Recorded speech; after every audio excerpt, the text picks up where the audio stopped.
Welcome to I Drink Your Podcast, where we drink and talk about movies from 2007. The fourth dimension will collapse upon itself, you stupid bitch. Shut up, I'm a man and I know what's good for me. Bountiful penis. Amen. Boy, my ass is sore. You can get pink eye from farting in a pillow? Yeah, but you gotta be bare-assed. I'm gonna invent a toothbrush for your butthole. It does the trick. Paddington Bear. He's a homewrecker? Yeah, he wrecks homes. You are a murderer of love. I drink your podcast. I drink it up. Welcome to the season finale of I Drink Your Podcast. We are finally done with 2007 after this episode. How are you guys feeling today? Matt? Good riddance. Woo! That was my turn to woo, Wesley.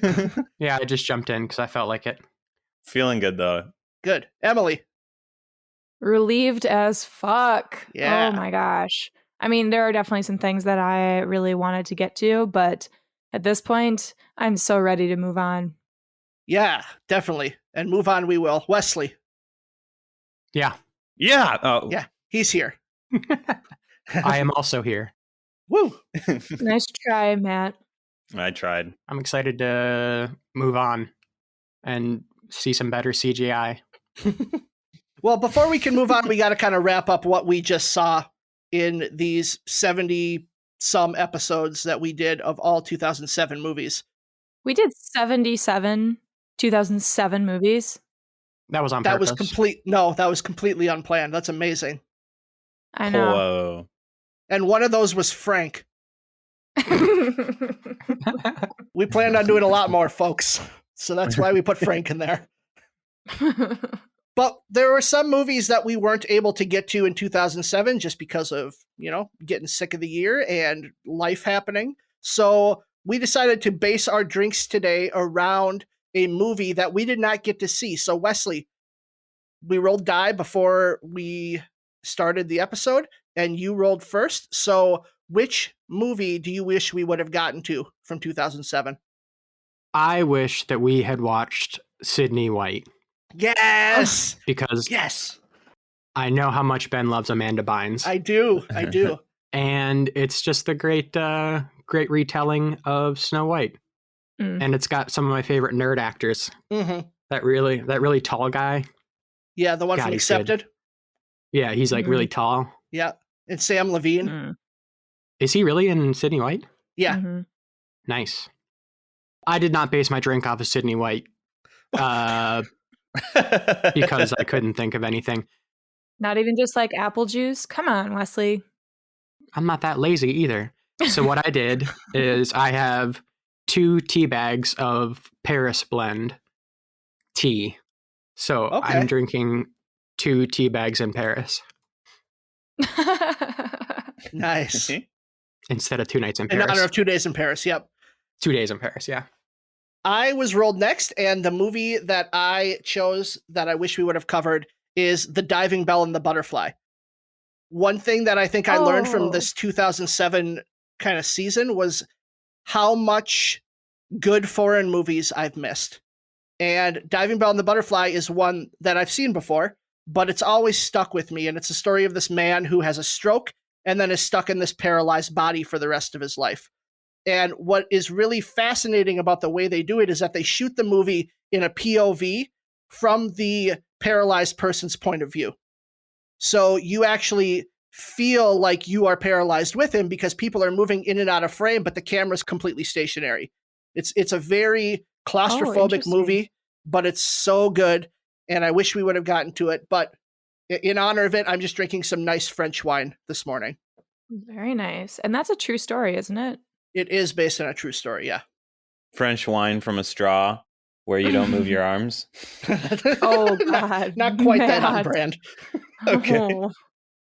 Emily, what you got? We all know how much I love animated movies, but this one hits a little closer to home because I've read the book.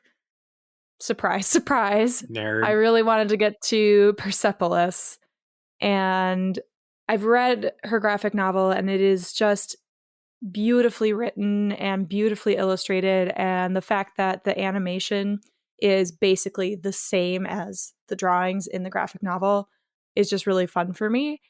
And so just the story of this Iranian biography and how this girl grows up in a lot of turmoil, I just was really looking forward to it. Bummed we didn't get to it, but I will definitely be watching it for the first time soon. So I'm drinking the Persepolis, which I legit don't remember what's in it besides Saint Germain and rum and some other florally, flowery kind of things because Persia. Persepolis is one I really wanted to watch as well. It's one of those Can't that copy me. I bought it on DVD and I never got around to seeing it. What?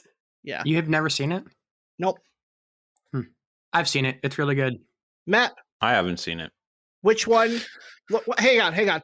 I think this would be fun. Let's guess which one Matt wishes that we had watched. Oh my gosh, it's the Bourne movie, right? It's the Bourne movie. You're not going to get it. Nope. Really? You're not going to get it. My guess was I now pronounce you Chuck and Larry. Yeah, nope. Wesley? I am having trouble remembering what the other movies were, so I'm sure it was something stupid. Well, let's just say I took a different approach. Well, you're right. Wesley was right, technically. Everybody else is way off. So I took a different approach. I started with a drink, and then I chose the movie on the drink. So this is coffee that my wife made this morning. And the name of my drink is called I Think I Love My Wife by the great Chris Rock. So that's the movie I wish we got to this year. Okay. Looking it up doesn't look like a great movie, but I've got a drink for it. So cheers. It's a very on brand Matt. That's right. Right? You're right. Had we gone through all 150 movies that are on that list, Matt, I don't think that would have been in the top 100. Right. Until you started thinking like me. As we talk about the movies now that we did get to this year, we decided to come up with some superlative categories to really talk about specific parts of these movies that we loved.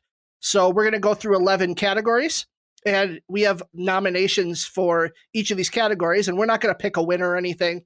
We just want to kind of collaborate and bring a group of things together that we really enjoyed this year. So Wesley's got that dice, so Wesley's going to roll each time. And the first category is, what was the best first-time watch for you this year? Ben.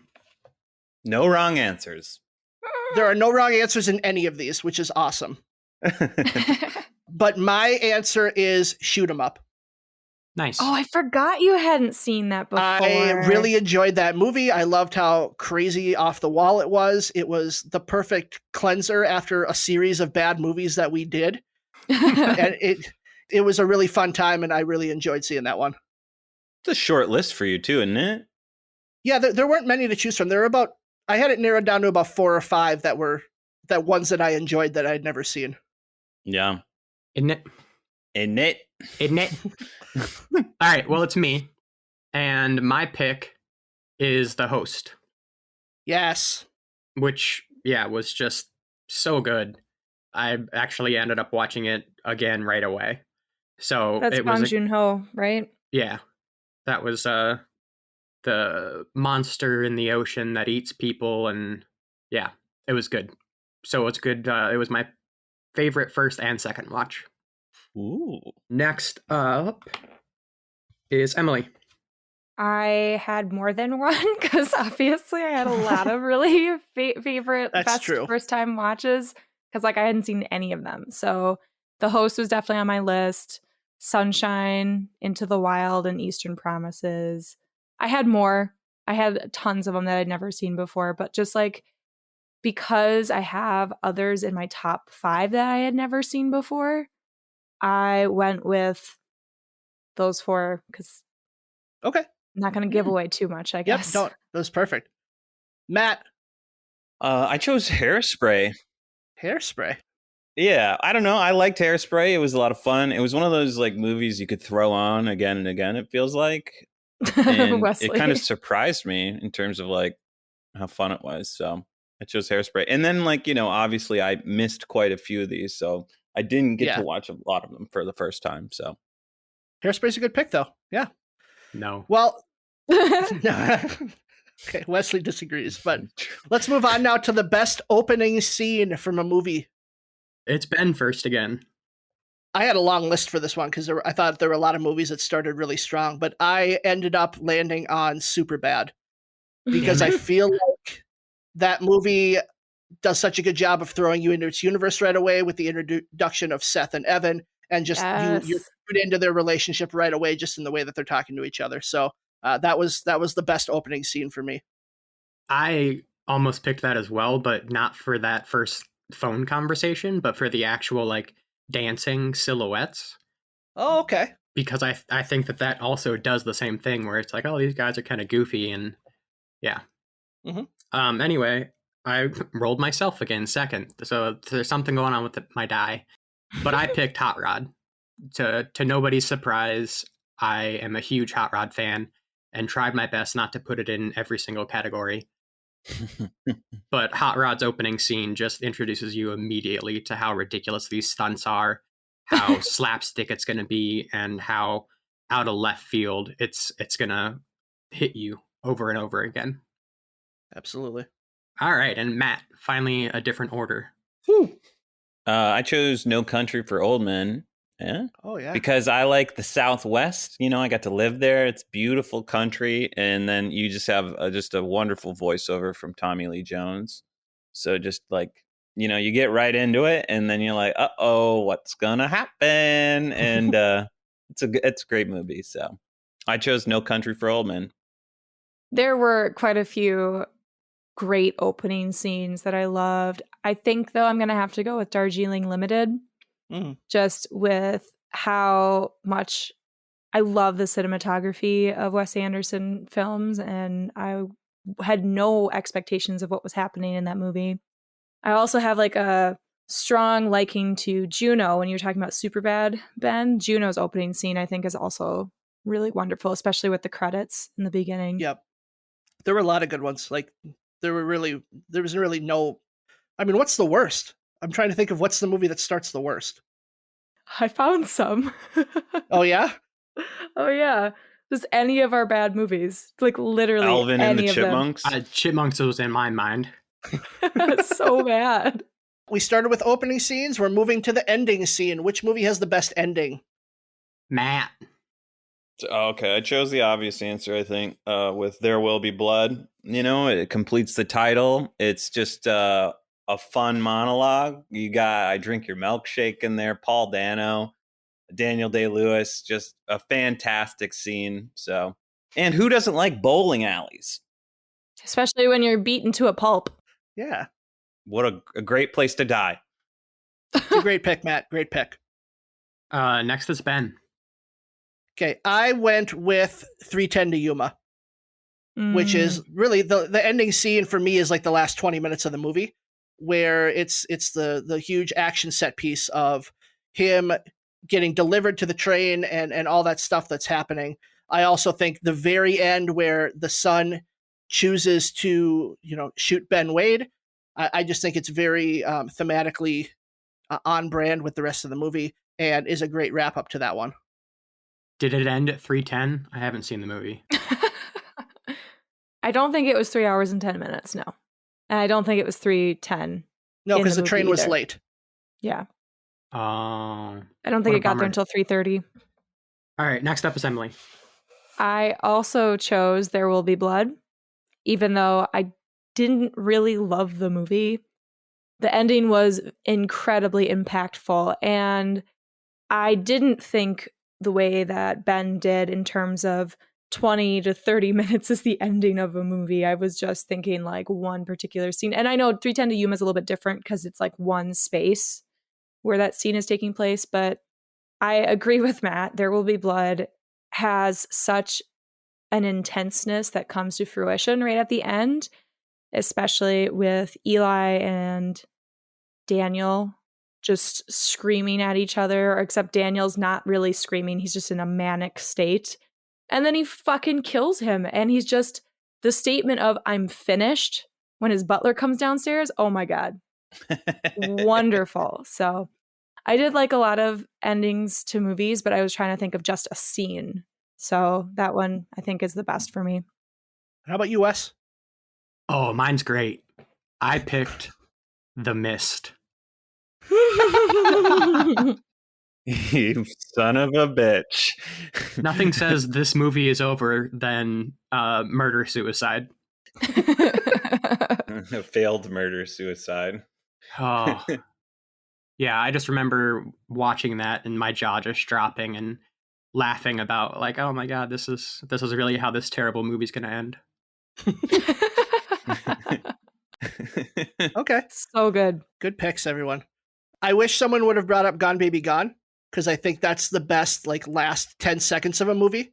You know I hated that movie, so of course I didn't pick it. But you can't argue with the last 10 seconds where it's just him sitting in silence, like reflecting on the decision he made.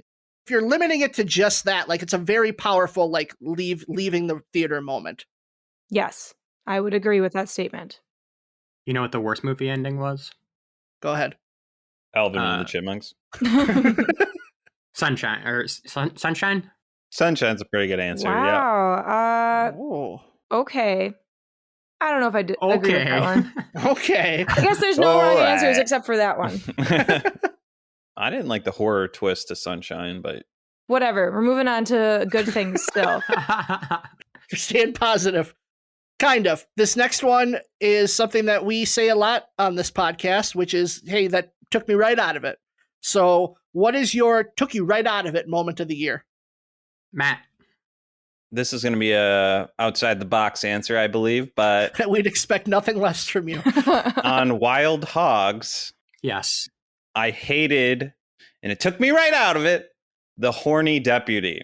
Oh my God, I have the same answer as Matt again. What's his name from Scrubs? Yeah, Dr. Dr. Cox. Cox. Dr. Cox. Who cares about his real name? I'm sure somebody listening does care, but John just C. McGinley. Yeah, the horny deputy was just like, what are you doing? I was like sort of into the movie until that point, and then I was just like, come on. Just like just rampant homophobia. Okay, all right.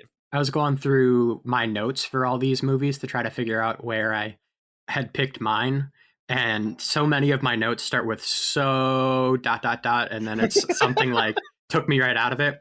But I actually did read the scene where that cop finds them all sleeping on the ground, and I had written out word for word. I had to rewatch it like 5 times so that I could write down the actual dialogue from them getting caught. And man, is that still funny. It's so cringy. Boy, my ass is sore. Mine too. It's Woody's fault for riding us so hard yesterday. The human body wasn't made to straddle something that big for that long.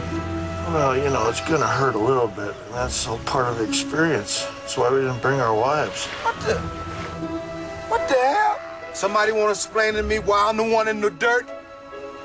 When I got sore jaws from 3 hours of blowing. Please, for the love of God, finish your sentence. Ben's next. Okay, well, one thing that I focused on this year was them saying the movie a lot, but there was one movie in particular where they said the title of it and it took me right out of it. And this is when saying the title of your movie goes wrong, and it's Lindsay Lohan looking into the camera and saying, "I know who killed me." Wow. It was too much. It was too much. It took me right out of it. Gone, baby, gone. I thought that was. No, that was a good That one. was a great one. That was a great use of that. That inspired the segment. Well, I almost thought, Ben, that you were going to take mine, at least the same movie, because I'm pretty sure they say the Chipmunks or Alvin and the Chipmunks a lot. But my actual pick is Dave Seville not knowing that the Chipmunks snuck into his house. There's a scene where he's walking out of the studio with a basket of muffins, and all 3 of those chipmunks jump into it, and he doesn't notice the weight change, and that took me right out of it. And then also Brilliant. Bonus moment, yippee-ki-yay, mamacita. What was that from? That's was from that Alvin and the from Chipmunks. Alvin and the Chipmunks? Oh God, that whole movie. Oh, thank God. I thought it was from actual Die Hard for a second. He didn't say that. didn't say that. Okay, well, the next one is best cameo. So we're going to start with Me. And I'm super glad because I wouldn't be surprised if other people picked this. Okay. But my best cameo is Ray Liotta in B Movie. That made my list. Yep. Yeah. It was just surprising and quick. Like, it's exactly what you want a cameo to be in a movie. Somebody super famous who oftentimes doesn't belong. And I just think Ray Liotta, especially an animated version of Ray Liotta, was perfect for that movie. It's a great answer. That is a great answer. I'm winning. All right, Emily, you get to go. I struggled partially because like I didn't know a lot of people in movies, just generally. Mm-hmm. So like I wanted to pick Kermit because I love Kermit, but it was a terrible cameo. You know, like I love Kermit, but it was a terrible cameo. Or like in Knocked Up, Charlene Yi is one of my all-time favorite people, but she wasn't famous then. And Ben's like, that's not a cameo. And I'm like, yeah, but she was so fucking funny. And she's one of my favorite people. She really was. Yeah. So I ended up going with John Waters as the Flasher in Hairspray because that is a perfect cameo. It really is. You know, him being there and also being a Flasher is just so comical and funny. Yeah. Nice. Get in, get out. Yep. Perfect. Ben. Okay, I went similar to Wesley, and I went with an animated movie. But my pick was Tom Hanks in the Simpsons movie. Oh, that's my pick too. I thought that was just a phenomenal cameo. It was very on brand for him, the very wholesome. Toss on my hair, Mr. Hanks, and he like tosses the kid's hair, and it creates like sparkles. It's just a great use of Tom Hanks. Yeah, and I struggled to even think of cameos, and it was like that's the one that stood out for me. So I was like, all right, I gotta go with Tom Hanks. So man, Matt, I gotta say, I thought for sure you would have picked someone from Walk Hard.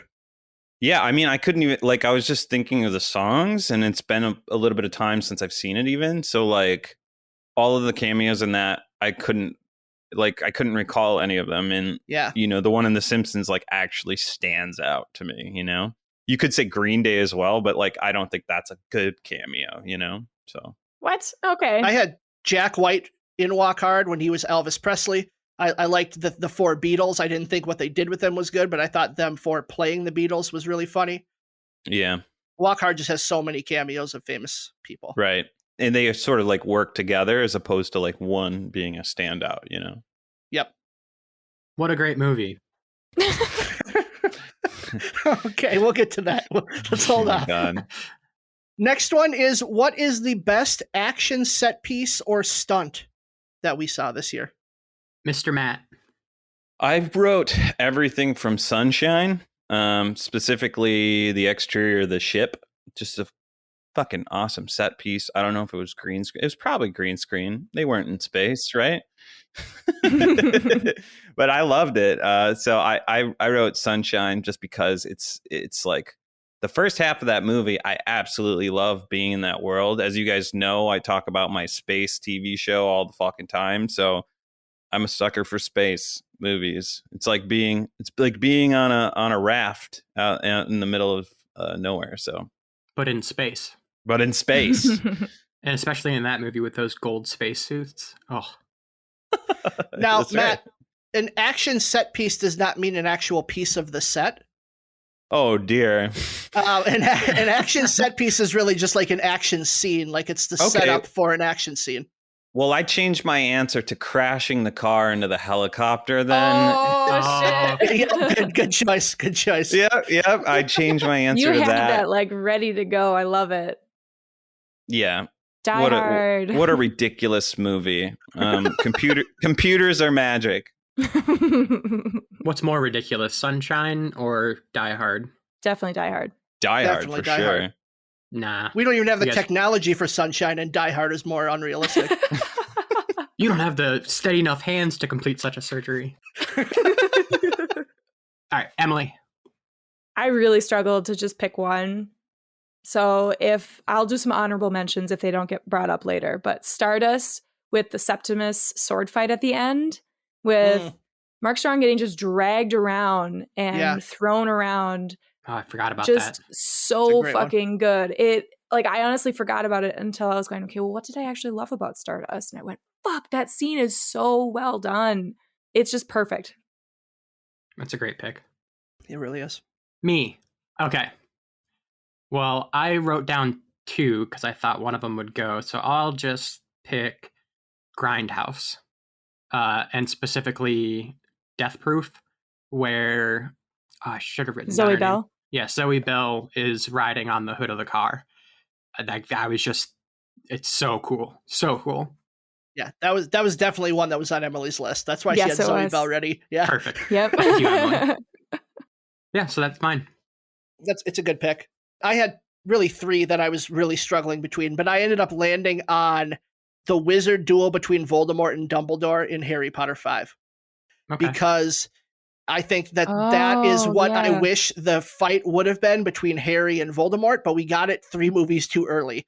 So, like, I think it was just spectacular. The glass flying around and just the quick movements, quick spells, just very cool. Everything I wanted to see from a Harry Potter fight scene. That's a really good pick. I totally forgot about that. Even them going through the Hall of Blue Globes was pretty good too, just fighting the Death Eaters. Emily, which were the ones that we didn't get to? The only other one that I was like, I really want to talk about was Shoot 'em Up. That was my other one. Warehouse scene where he has everything set up and just like starts shooting. Oh, it's so funny and it's so well done. It's great. I thought for sure your list would also have the spa fight scene from Eastern Promises. Well, I mean, yes, I saved it because, I was trying to change it up a bit based off of all the other things that I had, but yes. Nope, that makes sense. This was a hard one for me to not put Hot Rod on, because I think Hot Rod has some amazing stunts. Well, let's get to one that you probably did put Hot Rod for, which is funniest moment. Oh, it's me first. Let's hear it. Hot Rod. Yeah, but which moment's the funniest? I specifically picked the galloped into a wooded glen and punch danced out his rage, and then falling down the mountain for an obscene amount of time, where they use a dummy to throw against the trees, and just the noises he makes as he goes down, and ending with, what the hell was that? And then that's really the whole beginning of the main plot of the story, where he decides to make one big jump because he fell down a mountain. But I could have picked just about any scene in that movie. Yep. No, that was the prime scene, though. All right, thank you. Yeah, I debated. Matt. I chose, I don't know if this is a moment, but I chose Superbad's Bill Hader's police officer. Okay. Just so fucking good. Like, starting with, McLovin getting punched in there. And they're just like the worst police officers in the world. I can picture every single thing he says in every single scene with Seth Rogen and the actor's name is escaping me, but McLovin. Christopher Mintz-Plasse. Yeah. So good, man. So yeah, good. I had a backup of Superbad in case somebody took Hot Rod, but my scene was where Seth runs out onto the field, the soccer field, to tell him all about how he's going to buy the alcohol. And then he ends the scene with kicking a rogue soccer ball into the stands. But people don't forget. Most specifically talking to Dave Franco. He's like, why don't you go pee your pants again? He's like, that was like 8th grade. People don't forget. Did you say Seth Rogen instead of Jonah Hill? Because I'm very confused. Seth was the character name. That's right. I'm like, oh, that's right. Because, yeah, I remember now. It's been a while. Emily. Funniest moment. I had to go with Meet the Robinsons. There are so many funny lines in it for me, and especially with the family. It cracks me the fuck up. So when the dad goes, I didn't think there was a woodchuck living on my arm, but oh, looky there. And he pulls up and there's a woodchuck just like on his elbow. It's the kind of kid humor that I love, that's sweet and innocent and silly. And all of the dialogue is just so fast in that movie that cracks me up every time. So that's a good pick. That's probably my favorite funny moment. Goob. Mine went with something that's not kid friendly, and I really like it in serious movies when they can find funny moments. Like the funniest moments that always stand out to me come from usually serious movies because there's so few. So I picked the improv fight from Southland Tales between Amy Poehler and Wood Harris. God. Because that scene is just so funny. Them shouting at each other, and then the very end of the scene where they're like, they're so good. Did you fuck him? Yeah, I fucked him! Oh. I fucked him real good! Oh, you liked it? I fucking loved it! Oh, you bitch! I fucked your brother last night, too! Oh! I'll fuck him in front of you, too! You fucking slut! Don't point your finger at me! Bitch, I'll fucking kill you! You kill me, I'll get the fucking cops out here so fast! How? You're gonna be dead! I know people! You're so good at improv. It's a good, interesting pick. Thank you for bringing it up because I loved that movie. Next one is best use of music, and this can be a score moment or a needle drop moment, but some sort of music moment. All right, and Emily gets to go first. Oh, I'm going to bring it down a notch, everyone. I'm going to make it real depressing. Ooh, Oh, no. yeah. Yeah, I'm sorry. So there were some really phenomenal moments of music, and I ended up landing on something that really impacted me recently. I watched I Am Legend for the first time. I hate Bob Marley, but the motif of the three birds, and then when Will Smith is singing it to his dog, fuck, that moment is so beautiful and horrifying. That is the best use of music. Matt had to put on his sunglasses so we can't see him crying.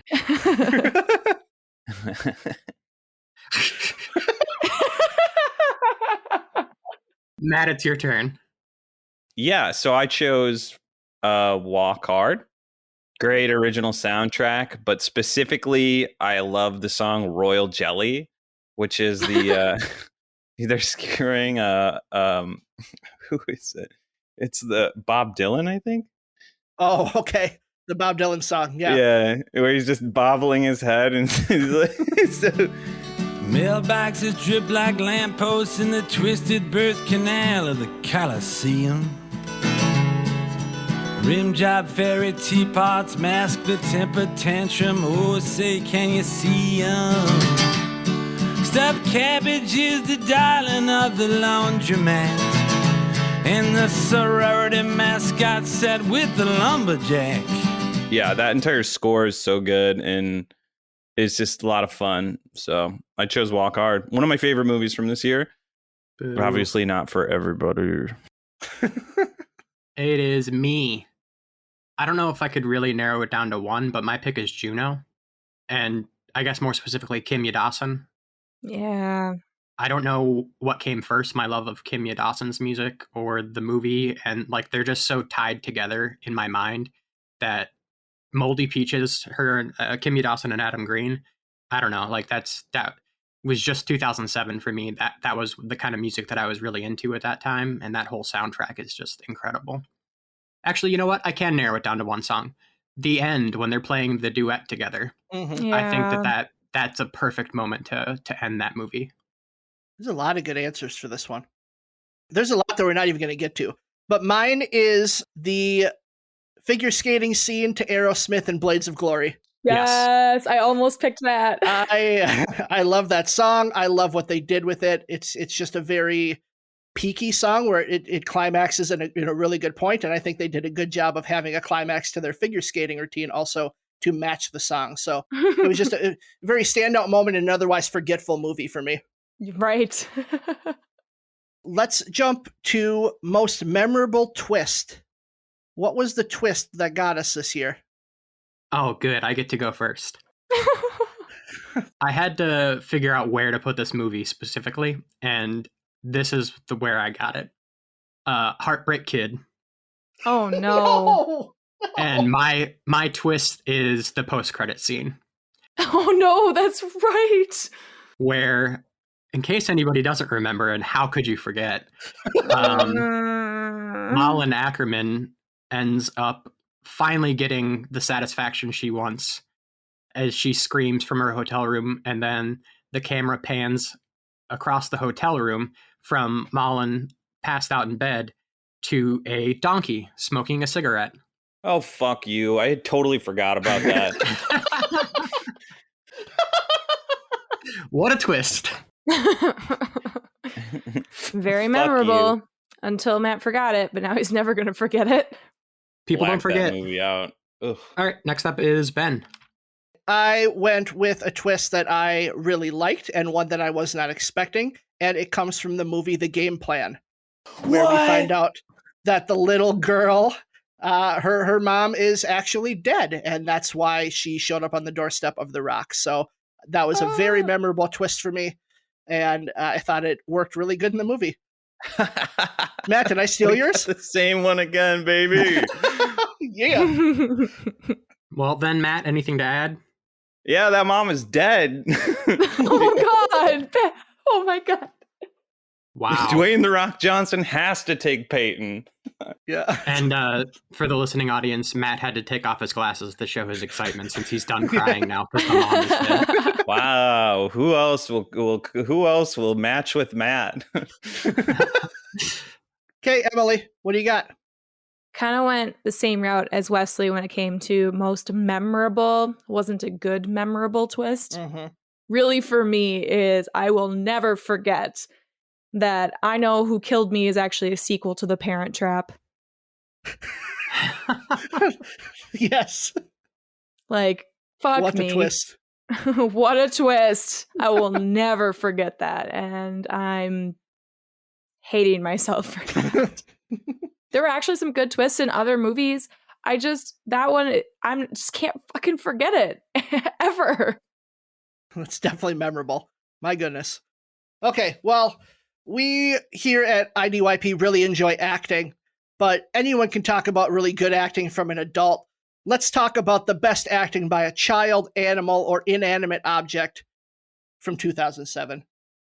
Start us off, Emily. Oh, shit, yeah. Lars and the Real Girl. Hell yeah, that was on Nice. my list too. Good pick. Yes, so the sex doll and Lars and the Real Girl, like, she has to go through a lot. She does a great job where everyone believes that she is doing a great job acting. So she did a wonderful job. Nice job. Sex Good doll. pick. Haven't seen it. All right, Ben. Okay, I went similar route with inanimate objects, and this object really carried the movie for me. It's the only thing that kept me interested in continuing to watch, and that's the hats that Hat Kid wore in Mr. Megorium's Wonder Emporium. Those hats, man. Every single time he'd come on screen, he'd have a new hat on. And, man, cultural appropriation be damned. He's going to wear whatever he wants. Great job, hats. Hats off to you. Oh. I hope we all pick inanimate objects. Matt. Let me let Frank calm down a second. Somebody just came He's so home. excited because you picked Frank. I picked Frank. No, I should have. I didn't even think of that. But I went with. I think that this inanimate object carried this entire movie. Yes. With perfect timing, carrying the drama. So, and let's just say I love trains, so I picked the train from 310 to Yuma. Showing up at the exact right time for maximum impact. And it's all about the train, it's in the title. So I had to go with the train. Choo choo. It's really, once you put inanimate object as one of the options, like, I should have known that everyone was going to go it. Wesley, what's your inanimate object? My inanimate object is Seth Rogen's bong from Knocked Up. Because not only was it horrifying to watch when he throws it on the ground as the police drive by after the earthquake, but it also is a big plot point where he chose to save his bong instead of the pregnant Katherine Heigl after an earthquake. Good picks, everybody. Can we have some honorable animal mentions? Yeah, let's do some animal mentions. I think we have to talk about Abby from I Am Legend. I was going to say Abby in I Am Legend is a given. She's wonderful. But also the horses in Atonement. I know that we all talked about how it was sad. But just like having a horse fall over and pretend it's shot like that, they did such a good job. Way to go, horses. And the horses from Michael Clayton. Let's give them props too. They were a huge part of that movie. very important to its plot. Wonderful job, Horses, from Michael Clayton as well. Speaking of horses, I almost put down the twins from Heartbreak Kid. Oh. No, Just kidding. Okay. How dare you? I'm shocked at how little that movie's come up. Oh, it'll come up. Our last category is related to something that we did for a long time on the show, which is talk about reboots, prequels, and sequels. So what's the movie that is most deserving of a reboot, prequel, or sequel? I get to go first, and first is obviously the best. So my answer is The Lookout, because I really want to see a movie just about Jeff Daniels' restaurant. Oh. That's right. Where the sandwiches are names. That's what more do you want? All right, Ben. I went with a sequel that I really want to get made, and one that I hope might actually have a chance to get made, which is I want to see a sequel to Superbad where our three main guys are parents now. I think that would be a really interesting take on that. I'd like to see what these guys are like as adults, trying to maneuver and make their way through a world that is much more woke than it was when they were existing when we saw them. So I think that would be a really interesting comedy to see. I'd pass on that. I'm good. Hard pass. I'd like Not to a see hard how pass. they did it. No, I'm just kidding. Nah, I'm good. I would like it if it was set in the pandemic. That'd be funny. Matt. I chose, what did I choose? I want to see a sequel, reboot, or prequel to the Simpsons movie, and I'd like them to end the series. Send it off the right way. You know, give Homer a heart again. You know, I don't know if you've seen the TV show in the last 5-10 years, but it's awful. You know, Homer's basically an idiot. He's not your lovable doofus anymore. Mm-hmm. So I'd like to see them just send it off and end the series on a good note, you know, for all the people that used to watch that show and liked the movie. I think that would be a great way to end it. That's really a thoughtful, wonderful answer, Matt. That's not a question. Surprised myself.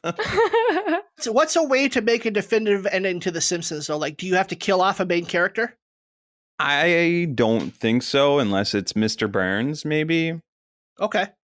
That could be a fun one, but I don't think you do it for anybody else unless maybe Mayor Quimby. I don't know. Okay. I think you do the mist ending. Homer's by himself. Yep. That leaves me, right? Yep, just you, Em. Okay. So as I was going through our list, I was realizing that 2007 generally had a lot of great ideas and not so great execution. And I was really struggling to figure out, you know, Mr. Megorium had an interesting concept. It was a terrible movie. Do I want to see a reboot of that just to see a better version of it? You know, I ended up not going that route. I went with Beowulf instead.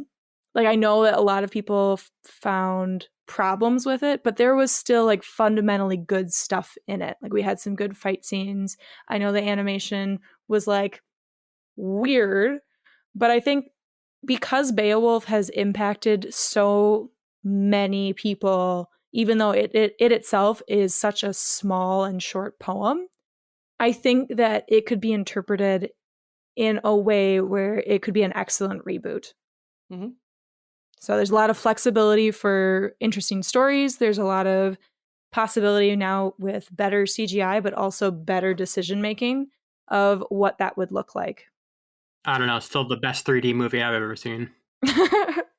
Y'all, I gotta say, from those categories, you all had some very thoughtful answers. I'm really impressed. Way You're to go. surprised as fuck.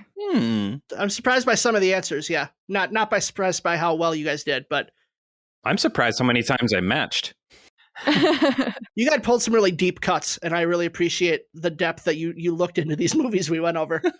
I came up with all of my answers while I was at dialysis yesterday. Nice. Yeah, so the blood was flowing. Oh my God. So, not all of the movies that we saw in 2007 were ones that we enjoyed. So let's talk now about the worst movies that we saw in 2007.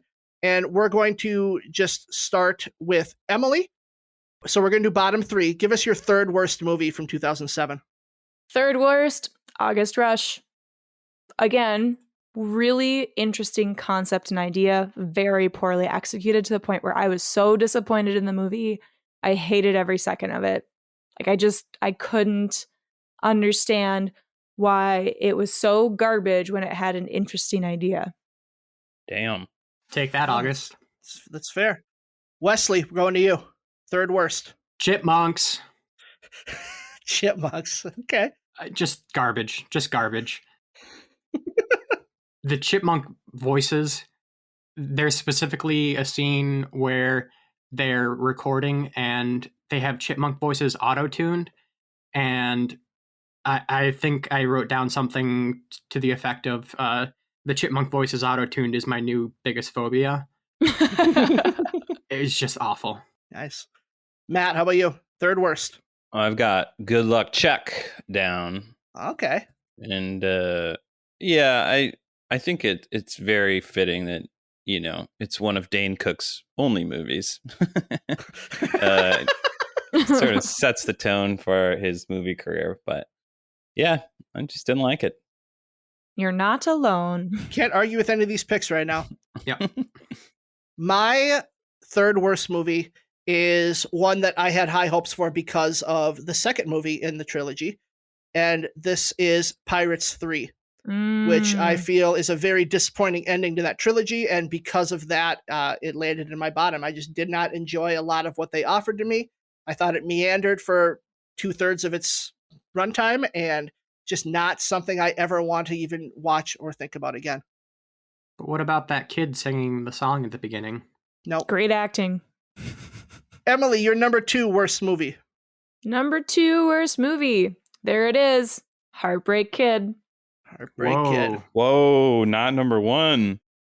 Not in the top spot. Yeah, Heartbreak Kid was fucking awful. We all know the homophobia, racism, and sexism within the movie, as well as the crappy dialogue and just the shitty story. It was terrible. Jerry Stiller. And of course, it was a reboot of a good movie. It was terrible. How do you fuck up a formula that's already worked? Right. Wesley, second worst. Good Luck Chuck. Woo! Coming in at number 2. You know what? Penguins couldn't even save that movie. Okay. That's all I gotta say. Enough said. Matt, your second worst. I've got Alvin and the Chipmunks coming in number 2. Wow, you and Wesley. Yeah, Cash Grab City. Not even a good enough movie if you take the perspective of this movie's for kids. I would hesitate to show this movie to kids, you know? So just, you know, this movie sucks. I'm going to throw a controversial one on there. This is a movie that I used to like and now really, really hate, and hate what they did with it. And that is Across the Universe.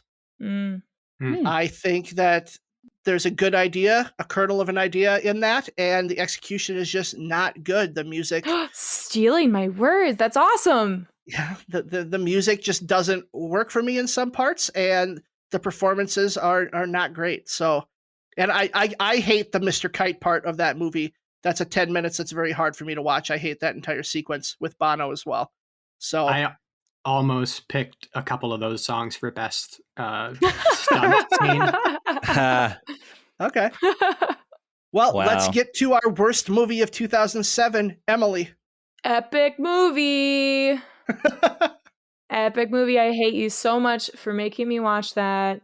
I will not watch Disaster Movie.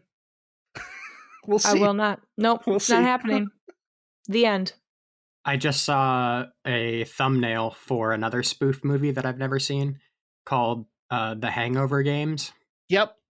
Hey. Yeah. That sounds awful. That's a weird combo. Yep. Wesley. I totally forgot Epic Movie was something that I've seen. Pushed it out of your brain. It was so bad that it didn't reserve a spot in my brain, so it didn't make my list. My number 1 worst movie is The Heartbreak Kid. I still think about how mad I am at that movie. And it's was a running joke in this show just to compare things to it. Yeah. It's one of the worst movies I've ever seen. And I've seen some pretty bad movies. Yeah. Matt? Heartbreak Kid. So bad, don't want to even add any more to it. So just, if you can, never see it. Take our words for it. So, well, it's funny. Matt and Wes, they matched their entire bottom three. Yeah, Yep. just Good picks, switch guys. the other two. a little flip flopperoo. And I matched Emily's top. Epic movie was the worst movie for me that we watched. It doesn't even qualify as a movie. But it's got it in the title. I know you would think that would be enough, but it's not. It's just a series of ideas randomly splattered together, and the ideas that are there just aren't even good in the first place. So, any movie that tries to spoof Nacho Libre and Narnia at the same time clearly doesn't know what it's doing. Nacho! So, our bottom five, and this is going to. The worst movie is Heartbreak Kid. Second worst, Epic Movie. I'm good with that. Third worst, Good Luck Chuck. Good with that. Fourth worst, Alvin and the Chipmunks. Mm-hmm. And the fifth worst movie is Across the Universe. I disagree with that. You bitch. But okay. August Rush was way worse than Across the Universe. No, it wasn't. Yes, it was. I don't think it was. I enjoy the music in August Rush way more than Across the Universe. No. Yeah, and there's bright spots in both movies, but there's more bright spots in August Rush. Absolutely not. No. You hate children. I'm with Emily, but I also haven't seen August Rush. Okay. All right, that's fair. So your opinion doesn't matter. Fair. So it's 2-1. It's fine. It's fine. No, like I said already, I knew this was a losing battle for me. It's fine. And I also think Pirates 3 is better than August Rush. Yeah. Bold stance. I knew I should have just put a Heartbreak Kid at third, so I could have bumped up August Rush. So we are now moving on to our top movies of 2007. We're going to focus on our top 5. And at the end, we'll give an honorable mention if there's one that we wish would have been said by someone that wasn't covered. But let's go with Matt. Matt, what is your number 5 movie from 2007? I put Walk Hard. Okay. Almost made my bottom. Big fan of all the music. That's a pretty strong choice considering what was on the bottom. Yeah. But just in terms of parody movies, quotable moments, just a fun time. So I have it at number 5. And now we'll go to me. My number 5 is Into the Wild. It's one that was a very affecting watch for me. I really enjoyed a lot of the cinematography choices that were used. I love the shots of the wilderness within it, and Emile Hirsch's performance in that movie is just very, very good. So I went with Into the Wild. And we'll go to Emily. Hot Fuzz. Nice. I had to bring it up. I knew that it would probably be in Wesley's top 5, hopefully. And so I was like, I got to give him a little extra points because Hot Fuzz definitely deserves to be on that best 10 list. It is such a great movie. It is so silly, but also extremely well done by Edgar Wright. So just by all accounts, story, the greater good, story, acting, cinematography, everything about it is awesome. Yep, that one almost made it into my top stunts as well. Wesley, you're up. Yep. My number 5 movie I already mentioned, The Host. It was really just such a good movie, and I'm so surprised that I had never heard of it before. But like Ben, a lot of foreign movies kind of went under the radar for me for a long time, so I'm glad we did 2007 and picked up on one of them. Mm-hmm. Okay, back to Matt, number 4. Alrighty, I have Superbad at number 4. Just a comedy from my childhood. Love it to death. So many quotable moments, so many funny characters. Not perfect, but I think it's got to be in my top 5 at the least. And when you say childhood, you mean you were in college? Yeah. Yeah, I was a child in college. Yeah, still a child today. Ben, Yep, my number 4 is a fantasy movie, and it's one that I really enjoy the structure of it and the storytelling aspect of it, and that's Stardust. I love this movie, and it really surprises me that it's in my top 5. But as I was looking at it and narrowing down, I had to put it there because it's so much fun, and it's one that I'm going to continue to watch with my daughter and my grandchildren and forever because it's a fun movie. Dang, you already got grandchildren? I know. I was like, whoa, Ellie. Whoa. No pressure, Ellie. I also just really enjoyed our episode on that, especially talking with bros. Mm-hmm. Yeah. Emily, you're number 4. Atonement. It needed to be on my list. I Whoa. really, really enjoyed it. And yeah, that's all I'm going to say because I'm sure Ben has it on his list. Okay. Wesley. Hot Fuzz. Coming in at number 4. There were some better ones, but yeah, I love me some Edgar Wright. Love Simon Pegg, Nick Frost. It's just it's one of the Cornetto trilogies, and I love those 3 movies. And it's British. Good picks. It's British.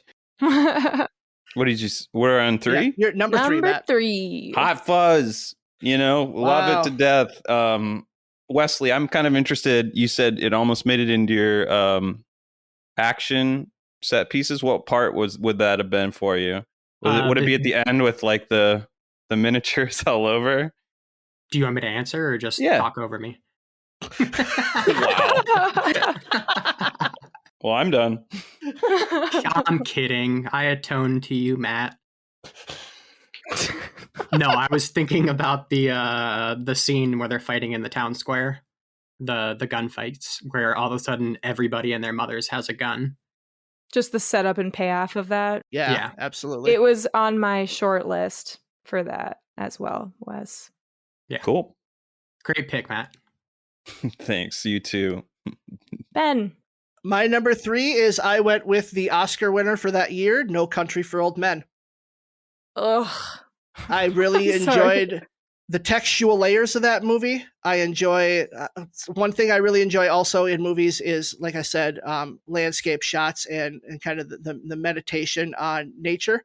And I think No Country for Old Men does a great job of that, doing it with like the old Western look to it in a new Western way. Characters are memorable, scenes are memorable. It's just a great movie. Can I add something to that real quick? I'm sorry, but Matt brought up had the best opening scene. I was going to put it as best ending scene, and then I fucking forgot that Tommy Lee Jones narrates the ending. I thought it was Sugar flipping his coin and leaving after he kills people and gets clothes from kids. And I was so angry to remember that Tommy Lee Jones voices over at the end. Yep, and it just ruins it for me. Yep. Got a good voice. I'm not saying he doesn't. It was just so unnecessary. He should be in movies. Emily, you're number 3. I went with Zodiac. I loved this movie. I really did. It was a slow pace for me, but it really delivered something strong by the end. So I went with Zodiac. Jake Gyllenhaal. Yep. Exactly. Wesley, you're number 3.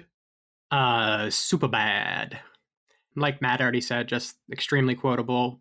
Doesn't hold up through the entire movie, but it's just such a nostalgic place in my heart. Like I remember watching that so many times. Not in my childhood. Wesley grew up pretty fast. I was an adult by 5 years old. I believe that. Well, let's go to we're getting to the tops. Number 2, Matt. No, 2. Number 2, I put There Will Be Blood. I don't necessarily know if this is the best answer. It's been a while since I've seen Zodiac, so I definitely want to rewatch that. It wasn't on that one, and yeah, I don't know. I just that's sort of what made I think that's what you think of when you think of 2007, or at least that's one of them. And who doesn't love those big sweeping landscapes? And just a really well shot, well told story. There could be, it seems like there's a lot of men in that movie, and there could be more women for sure. But it's top 5 for me. So, and we did name our podcast after it. as I was narrowing down my top 5, Matt, I only felt like I could put down either No Country for Old Men and There Will Be Blood, and it was super close because they do remind me almost a lot of the same movie. Where Right. you like the movies for the same exact reasons, like the sweeping landscapes, the really powerful scenes, Yep. great characters. Neo-Western sort of vibes. Yep. So what is your number 2, Ben? My number 2 is Atonement. I don't want to talk too much Oh. about it because we literally just did that episode and everyone should go back and listen to that one. But I'm not a big fan of British period pieces, but this one really works for me because of the way it's shot and because of the performances within it, especially James McAvoy. Emily. My number 2 is one that only Ben and I have seen because we did a bonus episode on it. I went with Lust Caution. I loved this movie, and I know that it is really long, so Wesley's probably not going to watch it, and it's foreign, so Matt's probably not going to watch it. But this movie was so well done and beautifully executed, and the story was heartbreaking. The sex scenes in it were pretty awesome, and I was blown away by how much I loved this movie. It had to be in my top 5, and this was the best place for it. Good pick. Wesley. Another repeat for me, No Country for Old Men. I think Anton Chigurh is just an incredible bad person.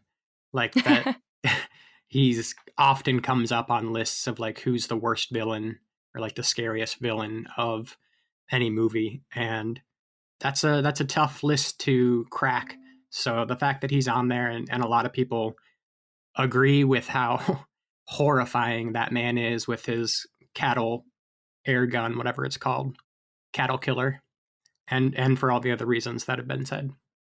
Okay, our top movie of 2007. Matt, what is your pick?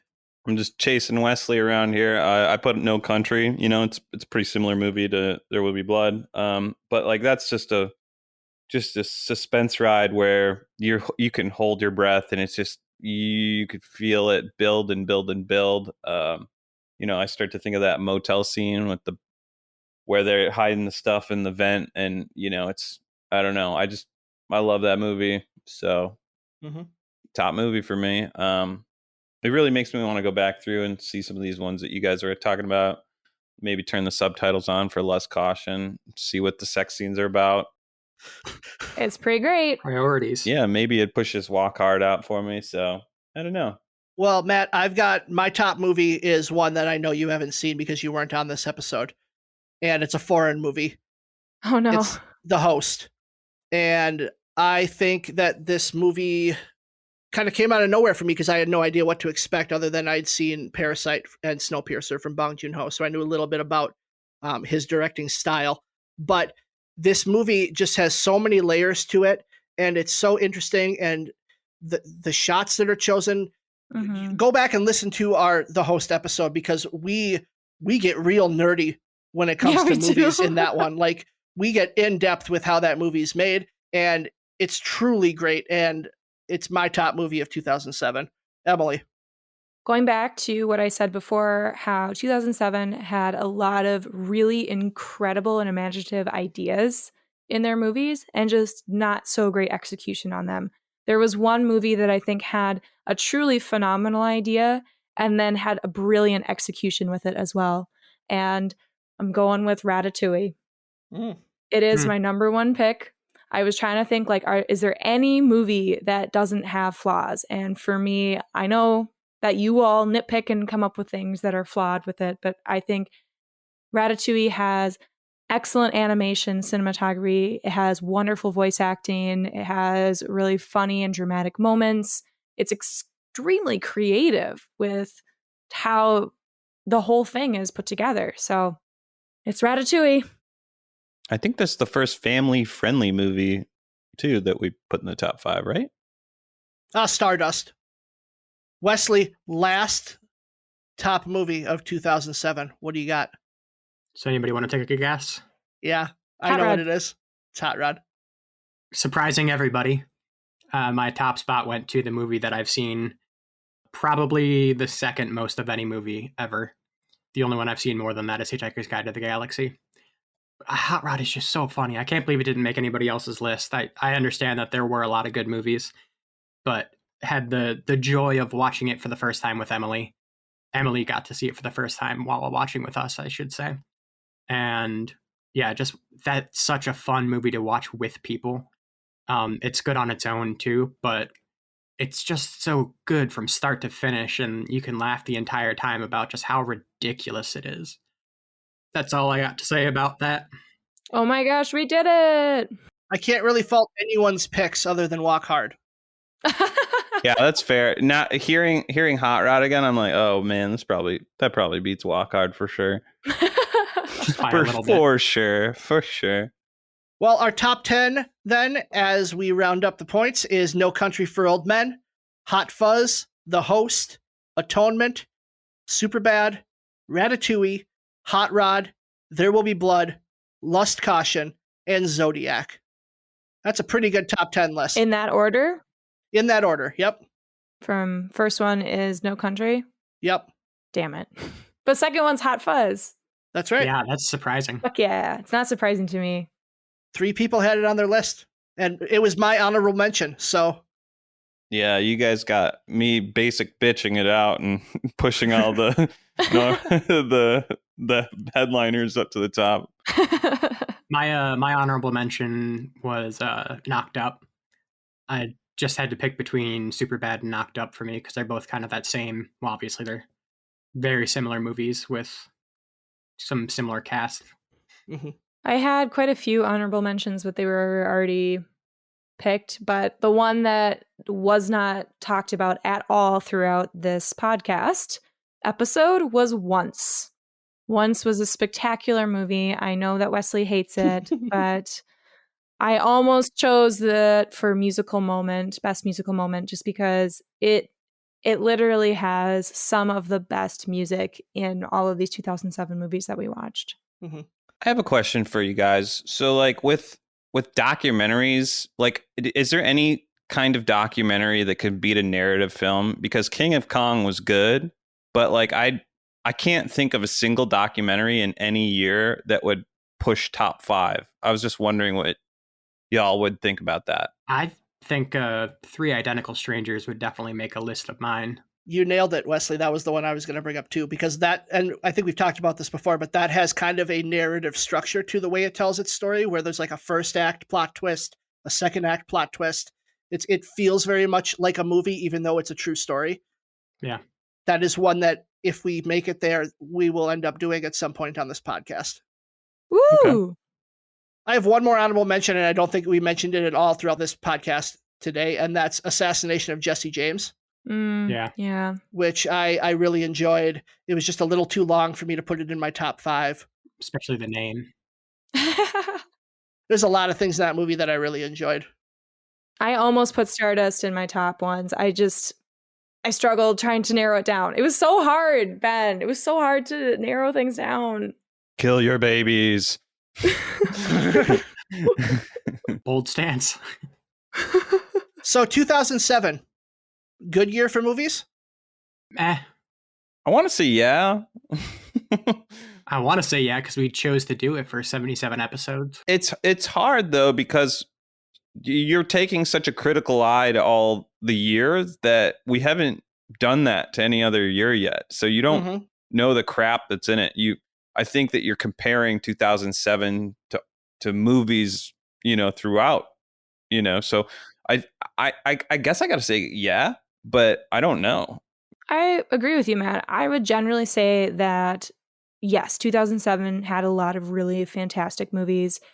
I think that if we had done what we're doing in the future from 2010 on, of looking at top rated movies and only really looking at top rated movies, we probably would have realized that it is a fucking fantastic year. Yeah. But when we have so many shit pieces of film out there like Heartbreak Kid and August Rush, it just is, it's hard to deal with those levels of shit and also include something like Zodiac. Mm-hmm.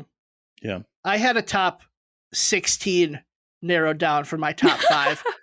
And narrowing it down to top 5 from 16 was really difficult. Like, I think a lot of the cream of the crop really rises to the top in this year. And there's a lot of very top heavy ones where you think back and you're like, oh my God, that was the year of Superbad. Oh my God, that was the year Hot Rod came out.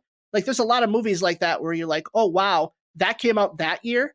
But then once you really wade through the weeds and you start watching a whole bunch of them, you start to realize, oh, they were also putting out like massive shit during this time also. And I think no matter what year you do that with, you're going to find the shit if you're looking for it. So shit always rises to the bottom. Well, let's sum up 2007. So 2007 was the year of blank. Wesley, give us a die roll. Matt.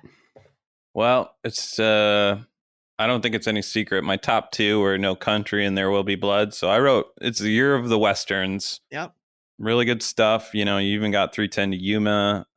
Assassination of Jesse James. Assassination of Jesse Eastern James. Promises. Eastern Promises. I didn't see that one, though. So you haven't seen Eastern Promises? It's not a Western. Not yet. It's at the opposite direction. Oh, I'm so stupid, man. I just got it.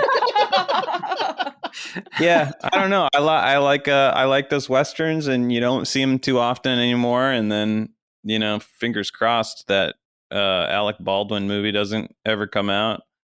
So you're the Westerns. Okay. Ben. I went a similar route, but I think 2007 was the year of the musical. We had Hairspray once, Sweeney Todd, Enchanted, Walk Hard for Matt. I mean, even Across the Universe, if that's your type of thing. But this is really the year that like musicals finally like triumphantly returned, because we got Moulin Rouge in Chicago in the early parts of the 2000s. And then after Chicago won the Oscar, we got like a series of like prestige musicals that really were shit, like Rent and Phantom of the Opera and Dreamgirls. And this is the year where, you know, Disney starts to get its groove back with Enchanted, and you've got the biopic spoof in Walk Hard, the indie musical of Once. Like it just was all coming together this year. That's what really caught my eye this year, was musicals. Yeah, I've never watched so many musicals from one year before. Forced to. Yeah, I mean, even Alvin and the Chipmunks is a musical. I just didn't want to include it because it didn't prove my point. All right, I'm going next. And for me, 2007 was the year of not communicating with someone until the issue boils up so much that it's a disaster. That's every year. Probably, but that got talked about so many times. Mm-hmm.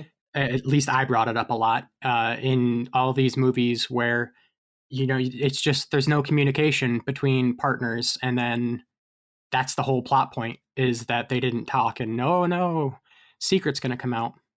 Alternately, 2007 was the year of Josh Brolin. He was in No Country. Hell yeah, brother.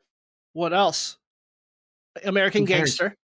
That's the answer right there. Who cares? He's been in more. I forgot.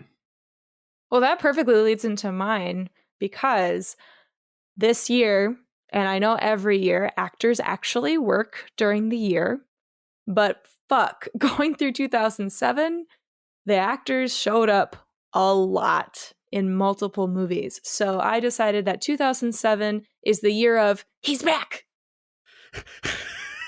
Okay. Because oh my God, so many repeats where we'd go, oh, hey, that side character, they're in this movie and this movie and this movie. And that happened all the fucking time, which was fun. But also after a while, it got pretty old. So I did like our joke, though, of he's back. Voldemort. Josh Brolin was in American Gangster, In the Valley of Eli, No Country for Old Men, and Planet Terror. Oh, Planet Terror, that's right. Mm-hmm. But again, 3 movies. I mean, you could also pick Ray Liotta. He was in like 3. Shia LaBeouf had a really good year. Jason Bateman was in 4. There were guys that just kept popping up over and over again. Almost always guys, too. Yeah, where are the gals at? Yeah, white guys. It's 2007. They just don't care about. We got to find them. They're there. Too many Westerns. We got to find them. Too many Westerns. That's the correct answer, yeah. The year of too many Westerns. Well, thank you to all of our listeners who have been on this journey with us over this past year and a half. We really appreciate you listening to us and kind of just being willing to try something. We had never done a podcast before. We were newbies, and we could not even imagine how supportive everyone would be and how much of a community we'd be able to build with these other podcasts. Thank you to everyone who was willing to be a guest on our first season, to all of our personal friends who came on, Dylan, Corbin, Lebo, Brandon, Chris, Rachel, Cole, Garrett. All you guys are awesome. We really appreciate your support and your willingness to do this. And to all of our new friends that we've been able to make through this process. And I'm going to go through every guest that we've had on this podcast. Yay! To give them all a shout out because they deserve it.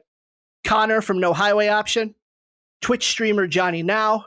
I forgot about how awesome that How was. can you forget Johnny Now? Him being shocked by the things that in American Gangster that weren't true is one of my favorite things from any episodes we've done. I almost tried to shoehorn in Johnny Now as one of my answers. Bob and Mike from Justin to Kane, Bros from Chatflix, all of our wonderful friends, Edwin Cinephiles Attack, Rashawn, Mella, Lacey, and Josh, Nick and Martin from the Effin' Nerds, Jen, Naomi, and Lydia from Shocked and Applaud, Daniel and Sam from Book Retorts, PJ from Real Gaming, comedian Chris Bennett, Lorianne from All the Classics I've Never Seen, Aubrey and Emily from National Treasure Hunt, Nick from Gleam in the Tube, Ryan from the Coolness Chronicles and Reels of Justice, Nick and Kyle from Kyle and Nick on Film and St. Paul Filmcast, M from Verbal Diorama, Gally from Rewind Movie Podcast, and Katie and Brad from, well, I liked it. Love that name still, now that I know how to say it correctly. And last thing I want to do is just thank my wonderful co-hosts, you three. Thank you for doing this with me and going on this journey. I mean, it's been a crazy year and a half. This idea started pre-pandemic as a way for us to spend time with each other. And in the early part of the pandemic, it was sometimes the only thing that kept me sane and going. So I really appreciate you guys for being there. And in one season, we were able to survive being quarantined and doing distance learning and working. And between us, we got 3 new jobs, 2 new houses, and 1 new liver. Yeah. Wesley. I love you guys. We love you too. Super excited to keep doing this with you guys because we are not done. We're done with 2007, but we're not done with movies and talking about them. So we are transitioning to our next season, which is going to be movies from 2010. And as Emily said, we are only doing movies that are considered to be good movies. We are not watching any more Heartbreak Kids or August epic Rushes. movies. Whew. Or we might have an August Rush in there because August Rush was well reviewed. Oh, it was terrible. It was so Sorry.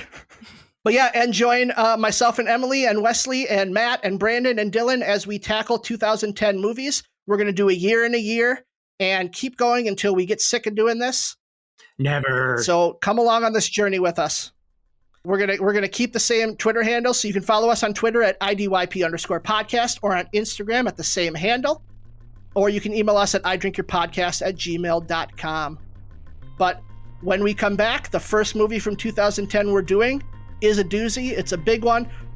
Emily hates it. We're doing The Social Network.